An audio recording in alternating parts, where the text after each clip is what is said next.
Hi, everybody. Welcome to the broadcast. It's the 23rd of May, 2025. Okay.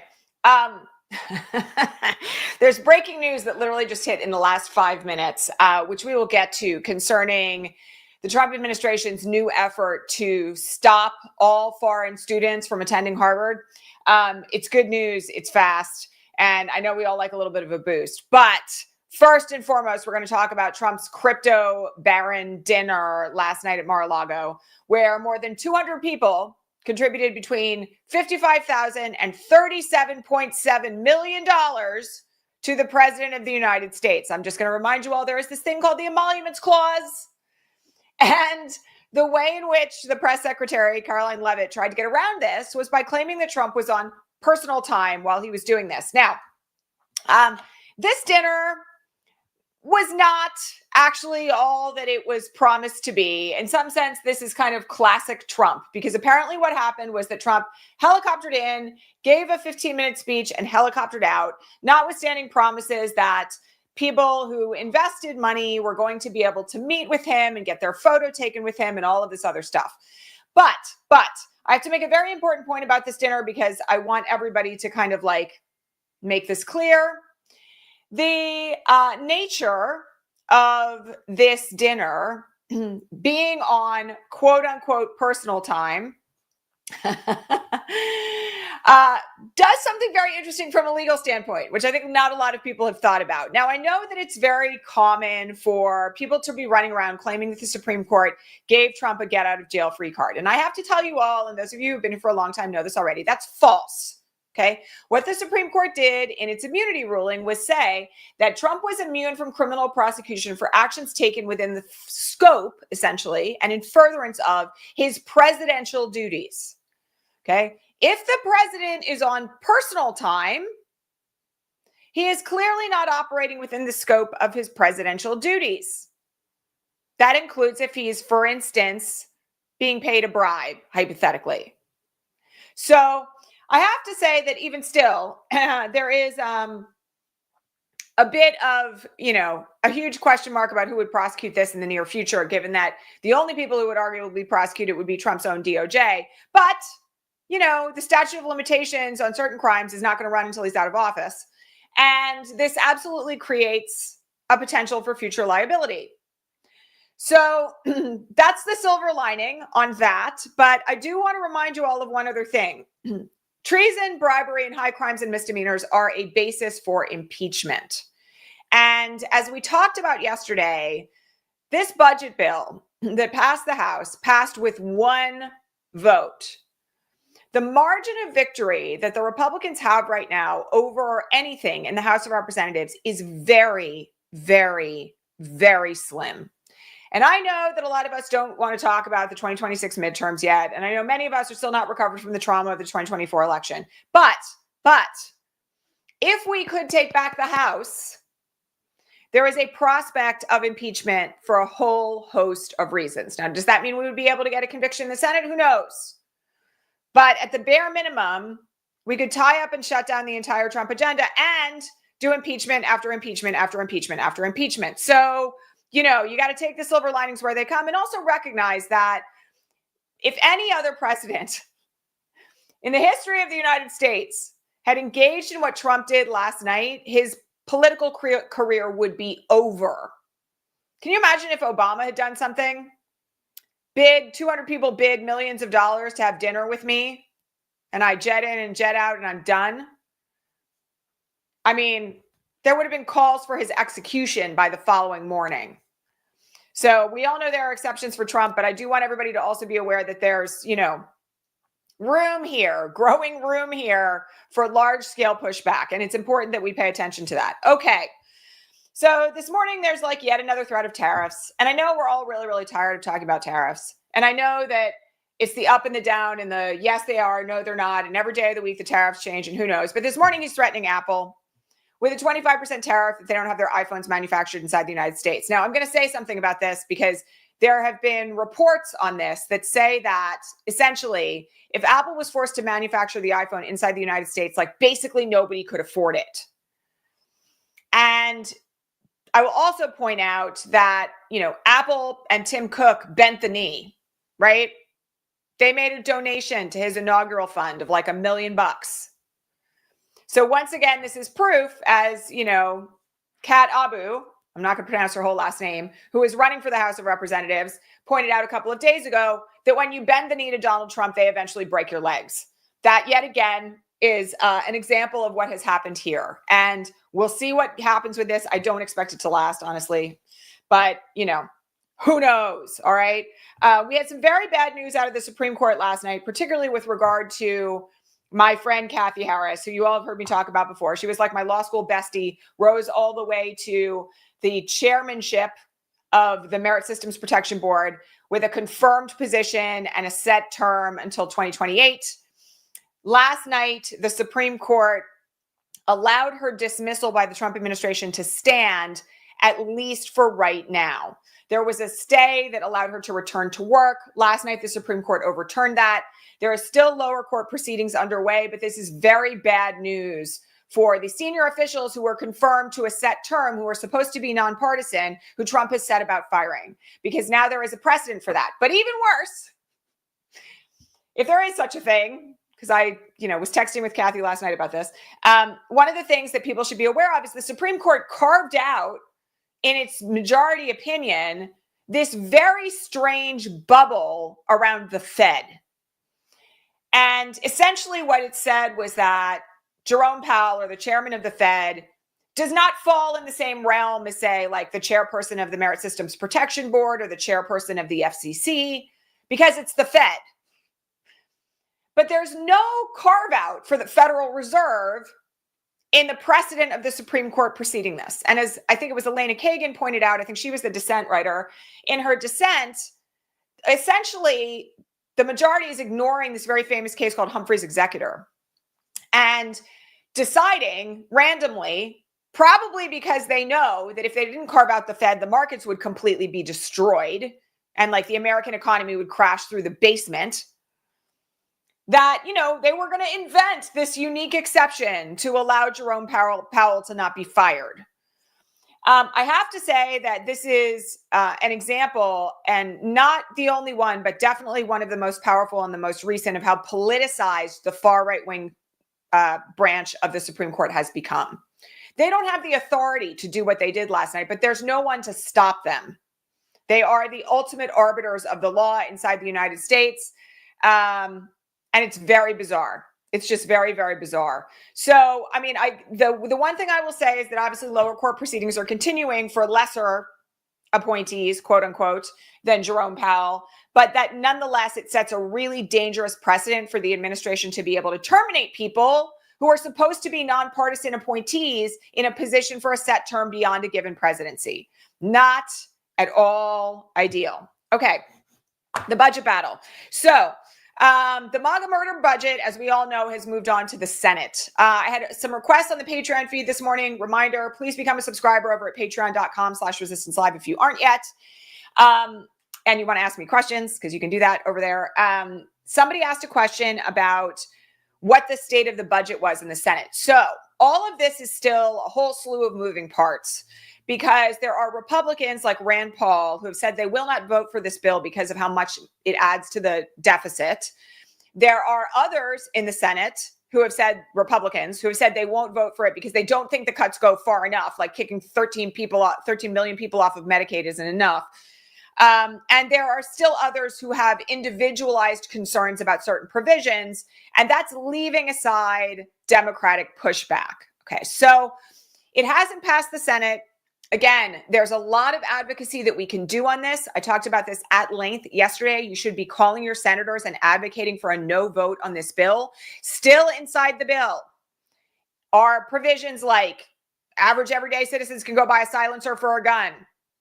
Don't really like that one very much. That the courts should not have the authority to enforce violations of injunctions with criminal or civil contempt. Really don't like that one either. And, somebody said to me, there's a meme going around that this is the final stage of Trump entering into autocracy. That is not true. Please don't get your news from memes. But it certainly would be a very, very, very, very, very bad thing in the context of the judicial branch's capacity to stop the Trump administration from doing all the things that it's currently trying to do with regard to immigration and other violations of civil and human rights. So the budget bill still contains a lot of gross, non-budget related stuff. And the budget bill itself is murderous, kicking people off of Medicaid, terminating all gender affirming care for trans people on Medicaid. Very, very, very bad. And that's on top of the fact that it cuts SNAP benefits. Not enough for some Republicans who just really want poor people to starve. All that said, it is very important that you make your calls today. And it looks like the Senate's going to be working through part of the weekend, even though it's Memorial Day weekend. So please continue to make your calls, advocate for voting down the bill, point it out in ways that are personal to you, because that will tend to resonate. You can be emotional, but please be polite, and make those calls as often as you feel compelled to. I personally think like calling multiple times a day is not a problem. Okay, and we'll see what happens with that. They do want to get it passed by Memorial Day, so it's going to be a really intense weekend. As usual, the Trump administration is trying to do all their worst shit when we're supposed to be on vacation or resting. Again, nothing new about that. Okay, Kristi Noem yesterday. Okay, I have to just say something about this because, in my spare time, of which there is like none, every once in a while I find myself thinking about the Nuremberg trials. And the way in which, after the Nazi regime fell in Germany, there were these enormous trials held in Nuremberg, which was chosen purposefully because it was where Hitler held some of his largest rallies, to try the criminals in the Nazi regime who had survived. Okay. Every once in a while, when I'm like really, really upset, I have these moments where I think about how that could work inside the United States, or for that matter, something along the lines of a Truth and Reconciliation Commission, like what was done in South Africa after the fall of apartheid. This post from Kristi Noem yesterday. So let me give you the context of this. Okay. There were a whole series of immigrants who sued Kristi Noem in her capacity as the head of the Department of Homeland Security. And even though they sued her to try to stop their deportation, DHS deported them anyway. And the end result was that a number of these folks who were deported opted not to continue with the legislation because they are now in other countries. And again, no shade to those people, right? They don't have access to legal counsel anymore in some instances. They're already thousands of miles outside of the United States. The decision to not continue to pursue that particular case is an individual one. And I frankly don't blame anybody who's been subject to deportation already not wanting to go up against the United States government in this form. Okay, so they voluntarily dismissed that case, and they were represented by Lee Gerlant of the ACLU. Many of you have seen him on Rachel and Nicole Wallace and elsewhere. And that notice of dismissal was filed yesterday. In response to that, Kristi Noem, posted the notice of dismissal on X with the words, "Suck it." And I just have these moments where, and I'm sure you all are kind of in that place as well, where you kind of can't believe the inhumanity of people, let alone the kind of unprofessionalism isn't even the word, right? Just the ability to be that soulless after you have sent people out of the country who in some instances were here because they were fleeing violence and under threat, right?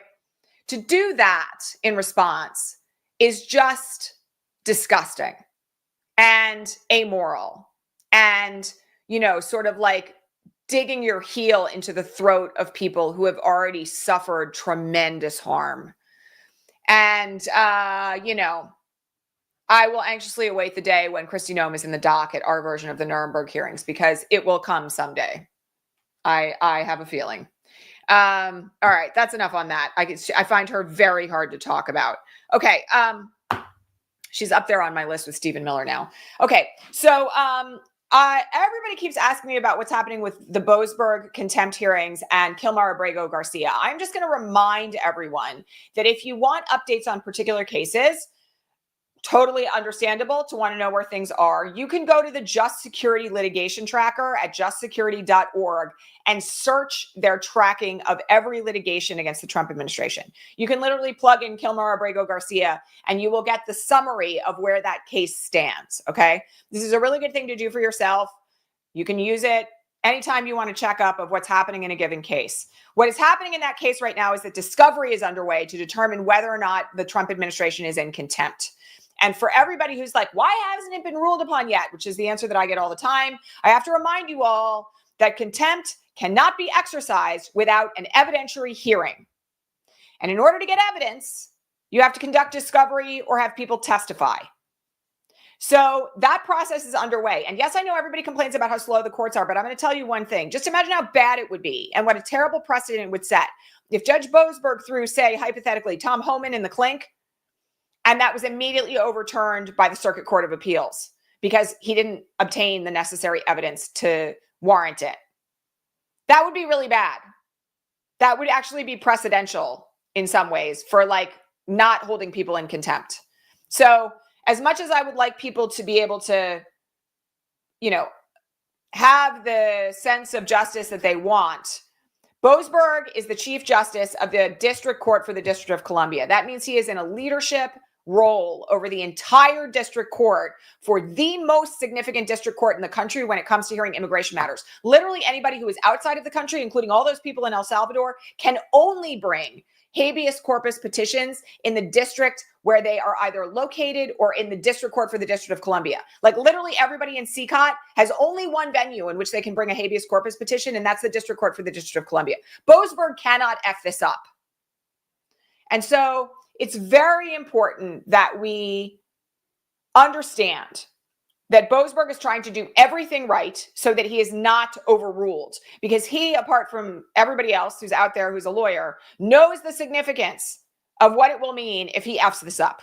Okay, so please breathe. And by the way, I will just point out, as we discussed yesterday, Judge Brian Murphy is on the verge of holding the Trump administration and various officials in contempt for that flight that was headed for South Sudan, which was in direct violation of his order. So contempt is coming. Okay. And again, I know it may not be moving fast enough for all of us, but nonetheless, it's on its way and we need it to be done right. Okay. I had a couple of, let me do the Harvard story first. And then I had a couple of questions about like activism and organizing in this era that I want to answer today. So many of you saw that late last night, the Trump administration, well, actually it was like yesterday afternoon, announced that they were terminating the visas of every foreign student studying at Harvard, and that they were no longer going to allow Harvard to have students or employees who were here on visas. Okay, just mass revenge seeking against Harvard for refusing to bend the knee to the Trump administration and allowing the Trump administration to dictate their pedagogy. This morning, like right after the courts opened, Harvard filed a lawsuit against the Trump administration and a whole bunch of officials to essentially get a temporary restraining order, an emergency restraining order to stop the execution on this EO. And as I said at the top of the broadcast, 5 minutes before I hit the live button, the TRO was granted. Speaking of moving quickly, I have never seen a court move this fast. Literally, we're talking like 2 hours. When it's not an emergency deportation situation, we have not seen anything like this. And we haven't seen anything like this in like other instances as well. The fastest that this tends to happen is when there's like a literal threat to someone's life in a domestic violence situation. But this is really like as fast as it gets. And the TRO has some beautiful language in it, because in addition to stopping the individual defendants from acting on the EO, it explicitly states that the administration is barred from doing anything to put into effect the executive order. Anything. And the reason why this is important is because of some of the nefarious doings of the administration that we've seen, that we talked about yesterday, for instance, where like the Department of Homeland Security was a defendant in a case with a TRO and the Department of Defense wasn't. So they put the Department of Defense in charge of a plane of migrants to Guantanamo, at which point the Department of Homeland Security took over. That kind of nefarious bullshit is not possible under the TRO that was just issued with regard to Harvard, because literally any actions taken to affect the EO are barred. So this is very good. Again, I know we all need some good news sometimes on days like this. So that's one to keep an eye on. And again, that's how quickly they all should be operating. And I think the courts are honestly waking up to the fact that the urgency is very real right now, particularly with regard to immigration issues. Okay, so 2 questions today about organizing and mobilizing work and I don't know how to put it, mindset. By the way, I will just mention that my new Fridays in Trumpland is up today, and the whole thing is on fear and how we deal with fear in this era and why it's so important to make friends with your fear, for lack of a better way of putting it. You all go read it. These questions were kind of related to that because one of the questions I was asked was, how do you get over the fact that people voted for this? And it was coming from somebody who's doing an enormous amount of organizing work already, but is like seething on the inside about the outcome of the election. So let me just say a couple of things about that. One of the things that I think is really important is to like come to terms with the fact that it is what it is, right? And that means dealing with a clear-eyed view that a third of the country went in for this guy and that the why is kind of irrelevant, but there's a lot of explanations for the why, okay? One of the things that I have to keep in mind when I get into that mindset is that we have an enormous disinformation and propaganda machine furthering right-wing lies. And it's not just Fox News, it's News Nation, and it's, wait for it, Facebook. There was breaking news this week that Facebook provided micro-targeting information to the Trump campaign in advance of the 2024 election. Now, for those of you who don't understand how this works, let me give you a little bit of a primer. And this is one reason why we're not on Facebook anymore and haven't been on Facebook since 2019. Facebook has so much data on everybody that's on it that literally, if you are hypothetically trying to advertise on Facebook, you have the ability to drill down on individuals on things like where they live, what their political views are, whether or not they have children, whether or not they're single moms, whether they're Black, Brown, Indigenous, LGBTQIA disabled, whether they have expressed views about immigrants, whether or not they have posted about healthcare or Palestine or war in Ukraine, whether or not they have joined any community groups and what those community groups are about, whether or not they have posted in favor or against a given political candidate. The ability to target people down to like their very innermost thoughts that they have foolishly posted on Facebook gave the Trump administration and the campaign, basically back since 2016, because we all know about Cambridge Analytica, but in a much more refined way in the 2024 election, the ability to feed disinformation directly into the ears and eyes of individuals to convince them to vote for Trump. Okay. And this is not something that is because people are stupid. It is certainly something that plays upon racism and misogyny. Don't get me wrong. That's also something that can be micro-targeted, by the way. If you've ever posted something that is arguably racist, they know it, right? And that's an opening and a wedge. But what it did was it created the opportunity to spoon feed people disinformation and pressure campaigns and quote unquote news that would convince that individual to vote for Trump.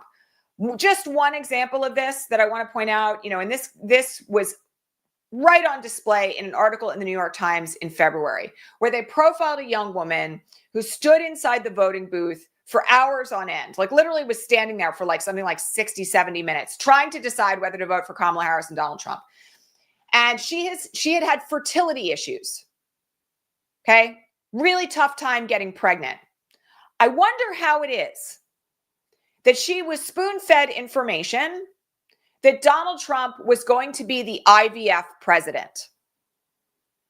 Because that's the thing that convinced her free and easy access to IVF that was promised by Donald Trump that she got her news about from someplace to pull the lever for Donald Trump.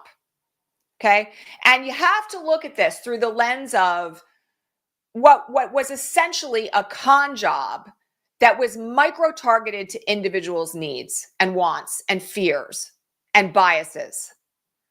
Because that's what happened. That's what happened. And I'm going to tell you all, like every once in a while, somebody pops up on the Patreon feed that's like, there's this documentary that shows that votes were stolen in this particular state. I'm going to tell you that the place that our focus has to be in future elections is how we handle the disinformation machine, because that is a far greater threat to the future of our elections than the hypothetical theory that Starlink invaded some state databases to change votes. This is actually like where it's at. And so one of the things that we have to do when we're dealing with like average everyday Americans who are convinced to vote for Trump is accept that we lost the information war in the 2024 election. And honestly, people have to be thinking, and I don't see this in the Democratic Party right now, which is very disturbing, how that is going to be handled. And it's not going to be handled like we talked about earlier this week in finding like the left-leaning Joe Rogan. We have to have a serious strategy, and the party has to have a serious strategy for how it's going to combat this online. And so one of the things that I find myself having to do to get back to the original question here is to think about the manipulation of individuals. And I'm not talking here about like, you know, the people who are hanging around on the dark web in the worst white supremacist conspiracy theory groups. I'm talking about like, you know, the people who work for the Forestry Service in the middle of like America who, you know, are not paying attention to the news on the regular and lost their jobs shockingly because they didn't know what Trump was planning, because they didn't have any news or information about Project 2025 because none of it got through on Facebook. This is something that I think allows us to think about building empathy for at least a part of this crew, right? And I know it's very fashionable right now to be like, fuck those people. I'm never going to give any empathy to anybody who voted for Trump. Fine, I get that. And I'm not suggesting that, you know, we have empathy for like white supremacists who are marching through the streets in khakis and gaiters. You know what I mean? Like, that's not what I'm talking about. I'm talking about your neighbor who maybe was on the fence, who was logging onto a local Facebook group or to Nextdoor and getting fed absolute trash about the positions of Trump in the weeks before the election. So this is a complicated conversation, okay? But I'm going to say one other thing here. I don't think it serves any of us at this moment in time to be wallowing in the rage of how people voted for him. Okay, because the other thing that I just have to point out here is that the people who really were all in, who didn't need convincing, who didn't need to be preyed upon, right? They're part of a long tradition inside the United States of America that dates all the way back to our origins. And I have been saying on this broadcast since 2016 that white supremacy and anti-Black racism and indigenous genocide and the hate that has been cultivated in the foundations of America were a national security issue because they allow bad actors to prey upon difference, to divide and conquer. So our work right now is to be clear-eyed about that and see it for what it is and strategize along with others about how we're going to do the work to combat that. And I'm going to tell you that if you feel powerless in the face of this, you're wrong. And I'm going to tell you why. Because I mentioned this before the 2024 elections, but I feel like this has kind of gotten swept under the rug.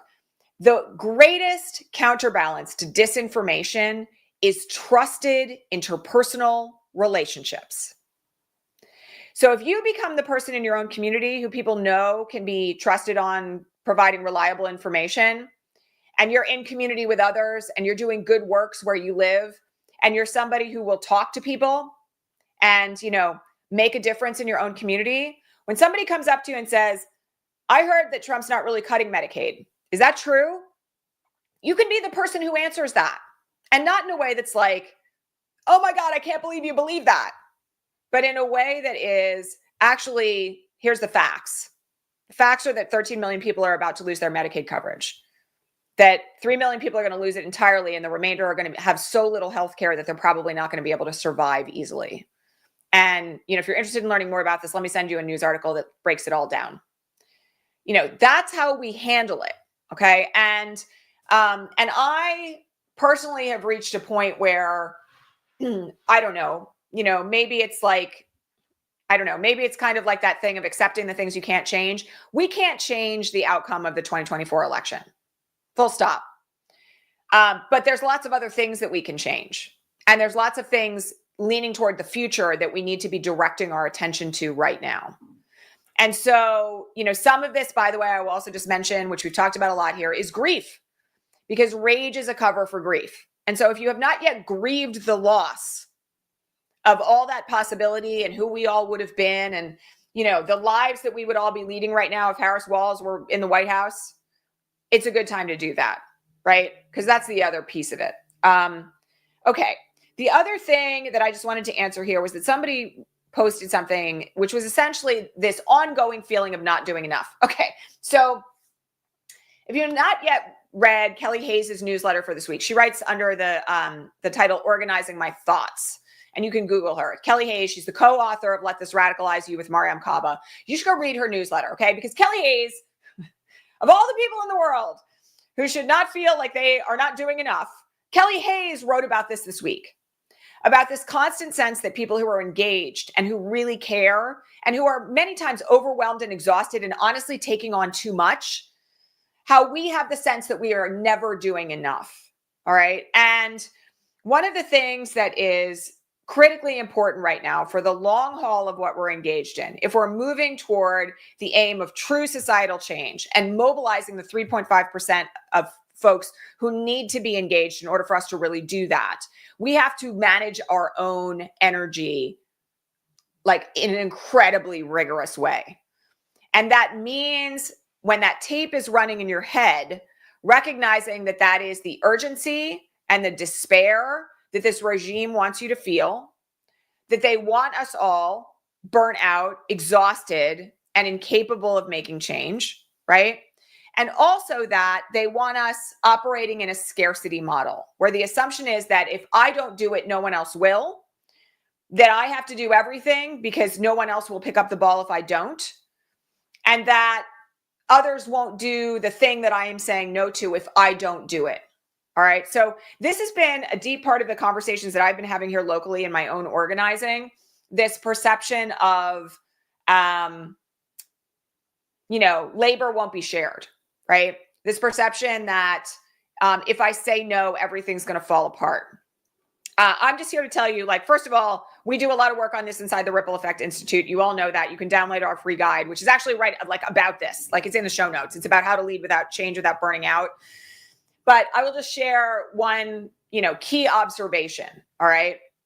The leaders who are leading progressive change right now, who are not embodying the fact that we all have to say no to something, right? And to a lot of things, actually, if we're going to be able to operate in our zones of genius in terms of creating change, the leaders who are not doing that are literally getting physically sick. Because the burden of what we are carrying on a day in and a day out basis is an enormous amount of stress. And if we take on the burden of every bad thing that's happening and we accept every invitation to run every event in every organization, or, we're so good at organizing. We have people inside the Ripple Effect Institute like this, people who are so good at local organizing, who are known in their own communities, that literally other people come to them and say, you should do this too. Or can you help us with this? Or here's this one thing that, we know you care about this issue. Why don't you come over here and do it? And to me, as the kind of facilitator of all of that, the lesson that I keep sending to everybody is it's okay to say no. It really is okay to say no and stay healthy. It's okay to pick one or two things and just drill down on that. It's really okay. And one of the things that is really critically important to the future that we want to build is that if we believe in shared community, if we believe in shared labor and shared leadership, which we should, because we all have to unload those hierarchies of white supremacy, right? We should trust and cultivate our ability to build trusted relationships where the burdens are shared. So that means, for instance, let me give you just one example from inside the Ripple Effect Institute. I'm not going to shout this person out by name because she might be here today, but senior organizer, literally has mobilized whole volunteer campaigns for candidates for the Senate and for the House. Was still running the Facebook group, even literally post by post, approving posts, adding members, even though her work is all the way up here, visionary level shit, right?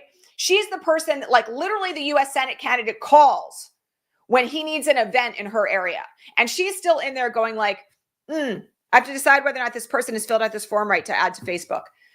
And what like was afraid of unloading it. And I had to say, you know what? Find the local high school or college student who wants like, you know, that internship on their resume that says that they did work with a Democratic mobilization organization for the summer and get them to do it.